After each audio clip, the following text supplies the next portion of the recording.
My father was on the crew that sealed this entrance in 1943. He never told anyone what they found inside, except me once, the night before he died, and what he described was not a cave-in. What he described was so much worse than you could ever think. Please listen to me. This is a warning, not an invitation to an adventure. Do not come here. In 1943, the United States Forest Service ordered the permanent closure of a mining operation in the Uinta Mountains of northeastern Utah. The official reason was structural instability. One line in a government file, no further explanation.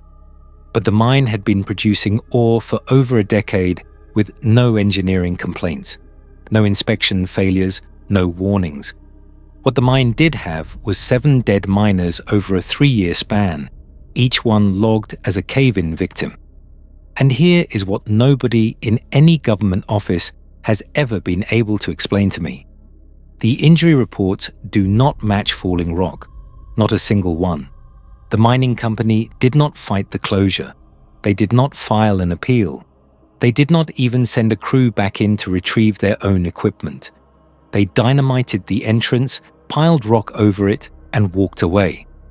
Drills, ore carts, timber, personal effects, all of it left underground, in the middle of a war economy when every ounce of metal mattered. A company abandoned a functioning mine and never looked back. I've been researching this story for weeks, and the deeper I go, the less the official record makes sense. The paperwork says one thing. The people who lived near that mountain say something very different. And what a recovery team found inside that mountain 64 years later makes the official story look like a deliberate lie. My name is Alex. Welcome back to That Which Hides. If you are not familiar with the Uinta Mountains, let me paint the picture. The Uintas are the highest east-west running mountain range in the continental United States. They sit in the far northeast corner of Utah, straddling the border with Wyoming, and they are about as remote as American wilderness gets. Large portions of the range have no cell service, no maintained roads, and see almost no human foot traffic outside a narrow window between June and September. Once the snow sets in, and at 9,000 feet, it sets in early, these mountains are effectively sealed off from the rest of the world. The range overlaps with the Uinta and Aure Reservation, which is Ute tribal land. And this matters because the Ute relationship with these mountains is not casual. It predates European contact by thousands of years. The Ute did not just live near these peaks. They mapped them.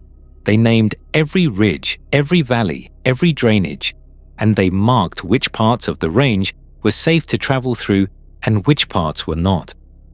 That distinction is important. We will come back to it. If you watched my earlier video on the Uintas, you already know this range has a reputation, but that video focused on what happened to a group of men who went looking for a missing hiker in 2007. Today I am going further back, decades further back, because what those men walked into had been living inside that mountain long before they arrived, and someone in the federal government knew it. In the late 1920s, a small regional mining outfit opened a silver and lead operation high in the Uintas, at roughly 9,000 feet of elevation. This was not a major corporate venture. It was a modest crew, 15 to 20 men at peak, working seasonal shifts because the mountain was completely inaccessible in winter. The nearest town was Duchesne, about 30 miles away by unpaved road. Getting to the mine site took half a day by truck in good conditions. For the first decade, the operation was unremarkable. Production was steady. Ore quality was decent, enough to justify the cost of running a remote seasonal operation. Miners rotated in and out on 2-week shifts, working the tunnels during daylight hours and sleeping in bunkhouses built near the entrance. The conditions were hard, but not unusual for high-altitude, mining in that era. Cold mornings, thin air, long days underground. The crew that worked those early years described the mine the way miners always do. Dark, cold, noisy from the drills, monotonous. Nothing out of the ordinary. The tunnels extended several hundred yards into the mountain, following veins of ore through granite and limestone. Wooden support beams lined the ceilings at regular intervals. The work was dangerous in the way all mining is dangerous, but nobody reported anything strange. Not in the first 10 years. Then, starting around 1940, things changed. 3 miners died in the first year. The official reports called every single one a cave-in. But here is where the story starts to fracture, because cave-in deaths have a very specific injury profile. When a tunnel collapses on a man, you see crushing injuries, broken spines, shattered rib cages, asphyxiation from debris filling the airway. These are violent, blunt force deaths caused by thousands of pounds of rock and timber coming down at once. The injury descriptions in these 3 cases were different. The first miner was found with deep parallel lacerations across his torso. The medical note attached to the accident report described them as incisions, not crush wounds. The second had puncture wounds along his arms and neck that penetrated deep into the tissue. The third was found with his abdominal cavity opened, soft tissue removed, organs displaced, in a manner that the examining physician noted was inconsistent with any mechanical injury he had seen in 20 years of practice. Each report concluded with the same language: death resulting from structural failure within the mine. 2 more died in 1941, 1 in 1942, the 7th in early 1943. And here is the detail that keeps me up at night. Miner number 4 was discovered 200 yards deeper into the tunnel system than his assigned work area, in a section that had not been excavated yet. His lamp was still burning when they found him.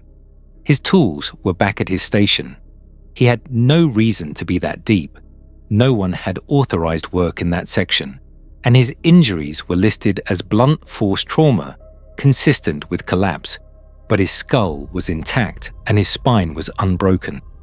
The damage was concentrated in his abdomen and chest, soft tissue, not bone. The 7th miner, the last one. His body was never recovered at all. The report says he was lost to structural failure in a deep section of the mine, but 2 of his co-workers who were on shift that day refused to re-enter the tunnel to retrieve him. They both quit the same week. Neither gave a statement beyond confirming they had been present when it happened. 7 men dead in 3 years. Every single report says the same thing: cave-in. But the mine's own engineering logs show no collapses during that period. The timbers were intact, the walls had not shifted. The geological surveys from that era show stable rock composition throughout the excavated sections. Either someone was falsifying the paperwork, or nobody wanted to write down what was actually killing those men. By 1942, the company had stopped sending full crews. They ran skeleton shifts, 5 or 6 men maximum. Nobody worked past sundown. Nobody entered the deeper sections alone. Something had fundamentally changed the rhythm of that operation, and whatever the reason was, it did not make it into any official document. There is one more detail from this period that I think matters. A supply driver who made regular deliveries to the mine site later told a county historian that the crew in those final years was different. Not different men, the same men, but changed. They stopped eating meals together. They stopped talking during the evenings. They worked their shifts in near silence and spent the hours before dark sitting around a fire, staring at the mine entrance. The driver said he asked the foreman once if everything was all right. The foreman told him not to come back after dark. Not a suggestion, an order. The driver said the foreman's hands were shaking when he said it. I want you to sit with that image for a second. Grown men, hard rock miners who spent their entire lives underground, who were not afraid of the dark or tight spaces or physical danger, and by the end, they would not enter their own mine after sunset. They knew something. They all knew, and none of them were willing to say it out loud. In March of 1943, the United States Forest Service issued an order to permanently seal the mine. The stated reason: imminent structural collapse posing a danger to public safety. One line, no elaboration, no attached engineering assessment, no photographs, just a directive to close the entrance with explosives and move on. And here is what should bother anyone who has ever studied how mining operations work in this country. The company complied immediately. No pushback, no negotiation, no request for a timeline extension. In the 1940s, mining permits were extraordinarily valuable. Companies fought closures for years, sometimes decades. They hired lawyers, they lobbied politicians. They filed injunction after injunction because every day a mine stayed open was another day of revenue. This company received a closure order on a producing mine and responded by dynamiting the entrance within weeks. Think about that for a second. These are men running a business. Equipment costs money, permits cost money. They left drills underground, ore carts, timber, personal effects. One account from a Duchesne County historical record mentions that the foreman's daily log was never recovered. It stayed inside the mountain. You do not do that because of unstable rock. You do not walk away from functioning equipment and active permits because a government inspector found a crack in a support beam. You do that because something inside that mine scared you badly enough that no amount of money was worth going back in. The Forest Service posted no signage at the sealed entrance, no historical marker, no public notice explaining the closure. The mine essentially disappeared from the official record. If you search county archives today, you will find the one-line closure order and the 7 accident reports. That is it. No investigation, no follow-up, no questions asked, and no answers given. 64 years of silence. Now, if you have been watching this channel for any length of time, you know where I go next. Because every time I dig into one of these cases, every single time, there is an indigenous community nearby that has been saying the same thing for centuries. And every time, those warnings were ignored. The Ute people had specific names for what lived inside certain mountains in the Uinta range. This was not vague folklore. This was not campfire entertainment. These were functional warnings encoded in oral tradition and passed from generation to generation with the explicit purpose of keeping people alive. The names translate roughly to the hungry ones who do not sleep. I want to be careful with how I present this because I am not Ute, and these are not my stories to tell. But the Ute elders who have spoken about these traditions have been remarkably consistent in their descriptions. And the consistency is the point. The warnings predated mining by centuries. Long before any European settler or mining company arrived in the Uintas, the Ute had identified specific locations within the mountain range that were not to be entered. These locations were marked with carved symbols on rock faces near cave entrances and along ridge lines, spirals, angular shapes, geometric patterns that designated boundaries. Think of them as no-go zones, not suggestions, not superstitions, hard boundaries backed by generations of observed consequence. When the mining companies arrived in the early 20th century, they blasted through areas the Ute had deliberately avoided for generations. They did not consult the local population. They did not ask why certain caves had symbols carved around their entrances. They saw ore deposits, and they started digging. The mountain the miners opened in the late 1920s had been sealed by Ute ancestors using methods passed down for generations. The mining company broke that seal. And in the Ute understanding, what happened to those 7 miners was entirely predictable.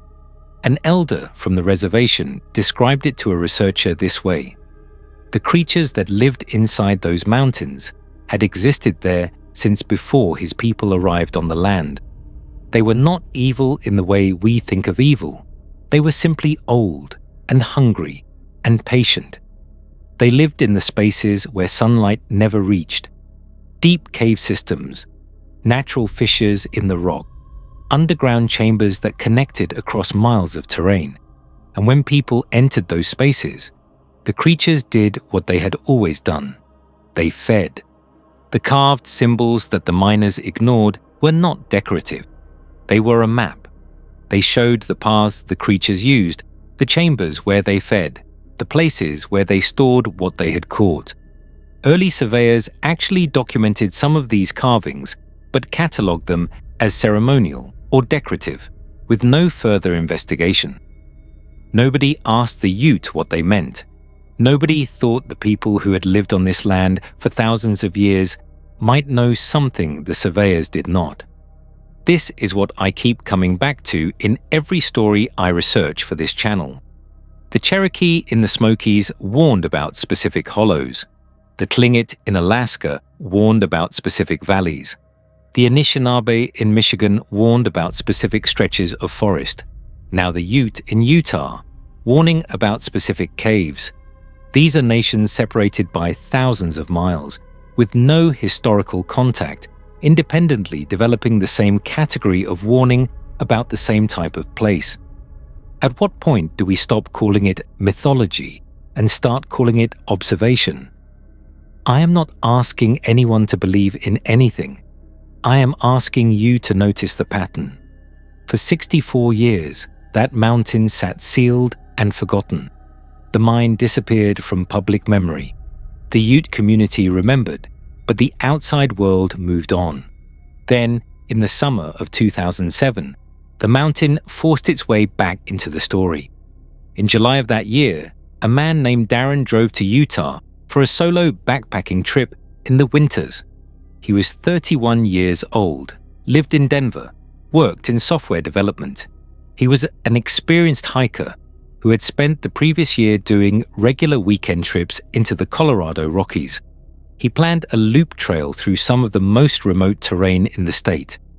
He told his girlfriend he would be gone for 6 days. He packed carefully. He filed a trip plan with the Forest Service. He left copies of his route with 3 different people. He did everything right. He never came back. His girlfriend called his brother Payden on day 7. Search teams went in that same afternoon. Volunteers and Forest Service personnel covered the trail from both ends. They found Darren's truck at the trailhead exactly where he said he would leave it. They found his campsite from the second night, tent still standing, food cache still hanging from a tree, but no sign of Darren. On day 9, a volunteer searcher discovered a single boot print near an old mining tunnel about 4 miles off the main trail. The print matched Darren's hiking boots. The tunnel entrance had partially collapsed. The 1943 dynamite had done its job on the upper portion, but a gap had opened at the bottom over the decades, just large enough for a person to squeeze through. The search was called off on day 11. Budget constraints. The official report listed Darren as presumed dead due to an underground accident. Payden did not accept that explanation. He gathered 3 friends and drove into the mountains to search the area himself. The 4 men were Payden, who was 34, and Ute, raised on the reservation; Cole Addison, 42, a construction worker, an Army veteran with 2 combat tours in Afghanistan; Frank Whitehorse, 38, Payden's cousin on his mother's side, who knew the Uinta wilderness better than anyone Payden had ever met; and Russell Kendrick, 51, a retired paramedic who came in case they found Darren injured. They drove up on a Friday morning. The trailhead parking lot was empty. Frank said that was unusual for August. The summer months usually brought hikers from all over the state. but the lot was deserted. Not a single vehicle, not a single person. The first 3 miles followed a well-maintained trail through lodgepole pine forest. The path was clear, packed down by decades of foot traffic. The elevation climbed steadily, about 500 feet per mile. By mid-afternoon, they had crossed 2 small streams and skirted the edge of a meadow filled with wildflowers. The forest was quiet, not silent, but subdued. Bird calls in the distance, the chatter of a squirrel overhead, the occasional buzz of an insect. Normal sounds, but they felt muted, like the volume had been turned down on everything. Payden noticed it first. He said later that it reminded him of something his grandmother used to say about the mountains. If the land goes quiet, it is because something is already listening. They hiked for hours, gaining nearly 2,000 feet of elevation. The terrain grew steeper, the forest thicker. The lodgepole pines gave way to subalpine fir and Engelmann spruce. The canopy closed overhead, filtering the light into narrow beams. The temperature dropped. The air smelled like pine resin and damp earth. Around 6 in the evening, they found the mine entrance. It was exactly where the search report described. A dark opening in a granite hillside, partially blocked by fallen timbers and loose rock. And the ground in front of the entrance was covered in tracks. Not just one set. Multiple overlapping prints leading toward the opening. Some were old hiking boots. Others were not boots at all. Barefoot prints, 14 inches long, with a stride of nearly 4 feet between them. Frank crouched and studied them for several minutes. He said some were weeks old, but others were fresh. Maybe a day or two. Cole chambered around in his rifle. Nobody argued about the decision. They camped 200 yards from the entrance and waited for morning. Around midnight, a sound came from the direction of the mine. A low hum, like someone holding a single deep note in their chest. It rose and fell in a slow rhythm, almost like breathing, but more deliberate. Not mechanical, not natural, something in between. It lasted about 2 minutes, then stopped mid-note, like someone had flipped a switch. The silence that followed was absolute. No insects, no wind, no animals, nothing. None of them slept. In the morning, they entered the mine. The tunnel extended straight for about 40 feet, then curved. The walls were rough granite scored with old tool marks from whatever miners had dug this passage decades ago. Wooden support beams lined the ceiling at irregular intervals, some of them cracked and sagging under the weight of the mountain above. The air was 20 degrees colder than the surface. Their breath fogged in the beams of their headlamps. The floor was covered in loose gravel and pools of standing water that reflected their lights back at them. Their footsteps echoed off the stone walls, and the echoes made it sound like there were more people moving through that tunnel than just the 4 of them. They found Darren's backpack first, lying against the wall, intact, straps still buckled. Everything inside, water bottles, trail mix, first aid kit, his journal, everything except Darren. Deeper inside, the tunnel opened into a larger chamber, roughly 50 feet across, with a ceiling that rose into darkness beyond the reach of their lights. The floor was covered in bones, human bones, skulls scattered across the stone, rib cages in broken piles. Some were old, bleached white and crumbling. Others were recent. Flesh had not fully decomposed. Tendons still connected joints. Darren was propped against the far wall. Payden recognized the blue jacket he had given him for his birthday. The face was gone, stripped to bone. The chest had been opened, ribs spread apart and pulled outward from the sternum. The cavity inside was completely empty. Heart, lungs, liver, everything removed. Not torn out, taken apart, carefully, deliberately. The edges of the wounds were clean, not ragged. Whatever had done this had not ripped his brother apart in a frenzy. It had disassembled him with a precision that suggested either intelligence or practice. Probably both. Payden dropped to his knees on the cold, wet stone. He could not breathe. He could not think. He just stared at what was left of his brother and tried to make his mind accept that this was real, that this was Darren, that this was how it ended. Cole was saying something behind him. Payden could hear the voice, but not the words. Then Frank shouted. 3 figures stood at the entrance to the chamber, blocking the tunnel they had come through. Tall, maybe 7 feet, limbs that bent at too many angles, arms reaching past the knees, legs bent backward at the joint, pale, almost translucent skin stretched tight over bones that did not match human anatomy, elongated heads with no visible ears, eyes that reflected the flashlights like a cat's, bright, unblinking, mouths open, filled with rows of thin, sharp, overlapping teeth. Cole fired. Center mass. The round hit. The figure staggered back 1 step, then straightened. The wound closed. Not healed, closed, like the flesh had never been broken. The figure tilted its head and began humming. The same sound from the night before. The other 2 joined in. The noise filled the chamber, bouncing off the walls, vibrating in their skulls. Frank found a secondary tunnel and pushed Payden through it. They ran. Behind them, a scraping sound. Claws on stone. Fast, getting closer.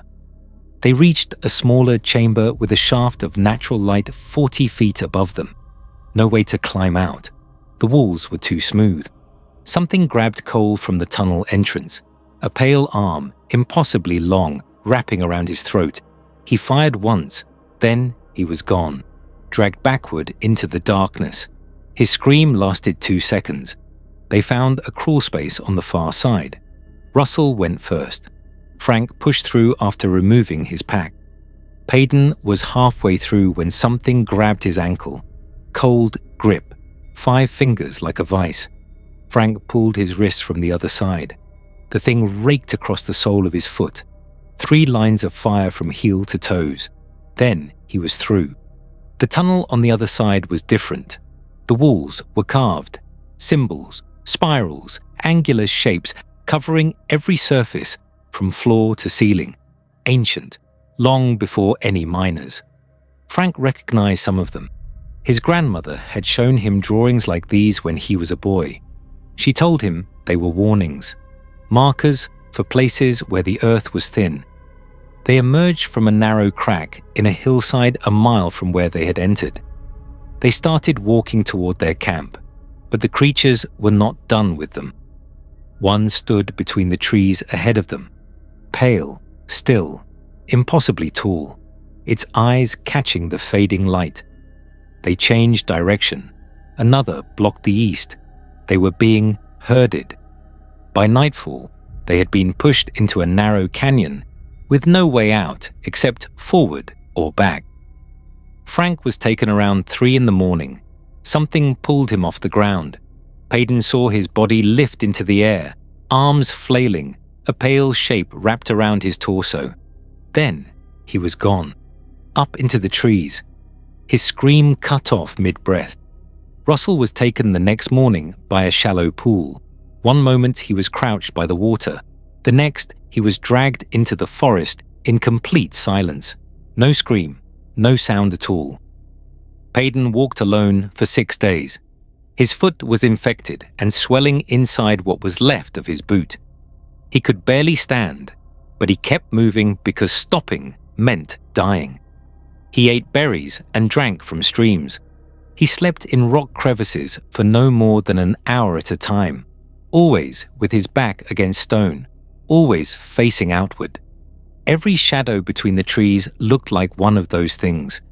Every sound, a branch cracking, wind moving through pine needles, water over rock, made his heart seize. He lost 14 pounds in those 6 days. He later said the worst part was not the pain or the hunger. The worst part was the silence. The forest never sounded right again after that first night near the mine. It was always too quiet. always listening. On the 6th day, he reached a logging road. A Forest Service truck found him walking along the shoulder. Payden spent 4 days in a hospital in Vernal. The doctors treated his foot for infection, debrided the wounds, administered IV antibiotics. The nurses changed his bandages twice a day. They were kind, but he could see the confusion in their eyes when they looked at his injuries. The wounds were 3 deep, parallel furrows running from heel to toes. The doctors said they were consistent with animal bites, but could not match them to any known species. The spacing was wrong. The tooth impressions were too narrow, too deep. They brought in a zoologist from the University of Utah. He took photographs, took measurements, and said he had never seen anything like it. Payden told them it was a bear. They did not believe him, but they did not press. A detective from the Duchesne County Sheriff's Office came to his hospital room on the 2nd day. He asked what happened to Payden's companions. He asked why they had entered the mine without notifying authorities. Payden told a sanitized version, got separated in the tunnels. He was the only one who found his way out. The detective wrote everything down. He clearly did not believe a word of it. But there were no bodies, no evidence, and no crime scene. The case went nowhere.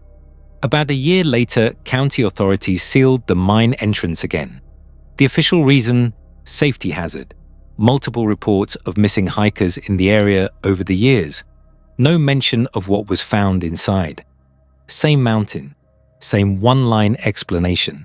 Same refusal to say what is actually in there. 64 years apart, and the playbook had not changed. Payden moved back to the reservation after he left the hospital.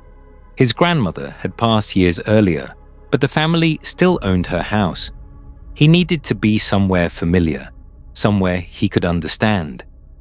The elders on the reservation did not ask him what had happened. They did not need to.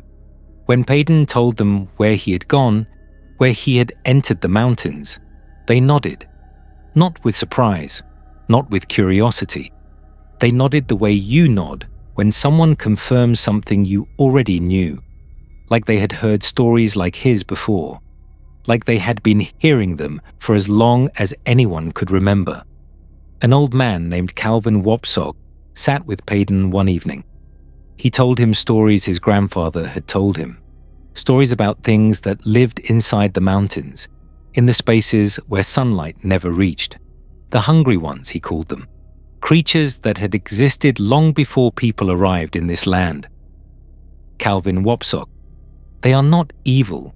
They are simply old and hungry and patient. They were here before us. They will be here after us. And if you go where they live, they will take you. That is not malice. That is just what they are. Calvin told Payden the caves were scattered throughout the Uintas. Some had been sealed by ancestors using methods passed down for generations. Others had been forgotten. The one the miners had opened was known to his people. It had been marked with warnings, but the warnings had faded over time. The symbols had been covered by rock slides and forest growth. People stopped remembering why those places were dangerous. The miners never had a chance to learn. Payden asked Calvin what had happened to his brother. Calvin looked at him for a long time. His eyes were old and sad. He said Darren had gone somewhere he should not have gone. He said the creatures took him because that was what they did. They took people who wandered too close. They always had. They always would. He said there was nothing Payden could have done. I think about the way Calvin described it. He did not say it with anger or fear. He said it the way you would explain gravity. It is just how it works. These things are there. They have always been there. And if you go where they live, they will take you. That is not a legend. That is a weather report. I want to pull back for a moment and talk about what this story means in the context of everything else I have been documenting on this channel. Because this is not an isolated incident. It is not even an unusual one. It is part of a pattern that stretches across the entire continent, and the more I research, the clearer that pattern becomes. The 1943 closure of this mine was not unique. Across the American West, there are dozens of mines, caves, and wilderness areas that were abruptly closed, sealed, or restricted with minimal public explanation during the 20th century. Some were shut down by the Forest Service, some by the Bureau of Land Management, some by the military. The stated reasons are always the same: structural instability, environmental hazard, public safety. One-line explanations with no supporting documentation. And many of these closures coincide with clusters of unexplained deaths or disappearances in the surrounding area. Now, here is the part that I cannot get past, and I have tried. I have tried to explain it away, and I cannot. Indigenous nations separated by thousands of miles, the Ute in Utah, the Cherokee in the Great Smoky Mountains, the Tlingit in southeast Alaska, the Anishinaabe in the Great Lakes region, the Quinault on the Olympic Peninsula, all independently developed warnings about underground spaces and the things that inhabit them. They did not share these stories with each other. They had no mechanism to coordinate. And yet the descriptions converge. Creatures in deep places, creatures that are old, creatures that take people who enter their territory, creatures that do not leave those spaces voluntarily. If one tribal nation told you something lived under their mountains, you might call it a legend. If two said the same thing, you might call it a coincidence. But when 5, 6, 7 completely unrelated cultures across an entire continent describe the same threat in the same kind of places, using the same category of warning, at what point does it stop being a story and start being a pattern? At what point do we take seriously the possibility that the people who lived on this land for millennia knew something about it that we have refused to learn? I am not telling you what to believe. I never do that on this channel. I am telling you what the record shows. And the record shows that every time someone ignored these warnings, people disappeared. Payton does not go into the mountains anymore. He does not even like driving through them. Every time he sees a ridgeline against the sky, he thinks about what might be living underneath it. He thinks about those pale figures standing motionless in the forest. He thinks about the sound of that humming in the darkness. The mine entrance has been sealed again, but Calvin told him there are other entrances, dozens of them, maybe hundreds, scattered across the mountain range in places people have forgotten. Some are marked with the old symbols, most are not. Every August, when the nights start getting longer and the temperature drops in the high country, Payton thinks about the hikers heading into those mountains, the ones with their new gear and their trip plans, and their confidence that they understand what they are walking into. He wants to warn them. He wants to tell them to stay on the trails, to never go near the old mines, to turn back if the forest goes quiet. But he knows they would not listen. He knows they would think he was crazy. I do not know what is in those mountains. I was not there, but Payton was. And the Ute people have been saying the same thing for longer than any of us have been alive. The mountain was sealed for a reason, and the reason was not structural instability. What I do know is this. The government sealed that mine in 1943 after 7 men died with injuries that did not match the official cause of death. 64 years later, 4 more men entered the same mountain, and 3 of them never came out. The county sealed it again. Same explanation, same silence. And somewhere in the Forest Service archives, there is a one-line closure order that someone decided was all the public needed to know. I have been doing this long enough to recognize when a story is being managed. And this story has been managed from the beginning. If you have watched this far, I appreciate you. If this is your first time on this channel, I cover stories like this regularly, Cases where the official record does not match what the people on the ground actually experienced. Hit subscribe if you want to see what I find next. And if you know anything about sealed mines, closed wilderness areas, or indigenous warnings in your part of the country, drop it in the comments. I read every single one. Some nights when the wind blows just right, Payton says he can still hear that humming, low and rhythmic, coming from somewhere beneath the ground. He closes his windows when that happens. He turns on every light in the house. He waits for morning. But the sound does not stop. It never really stops. It just fades until the next time he is listening. And he is always listening now.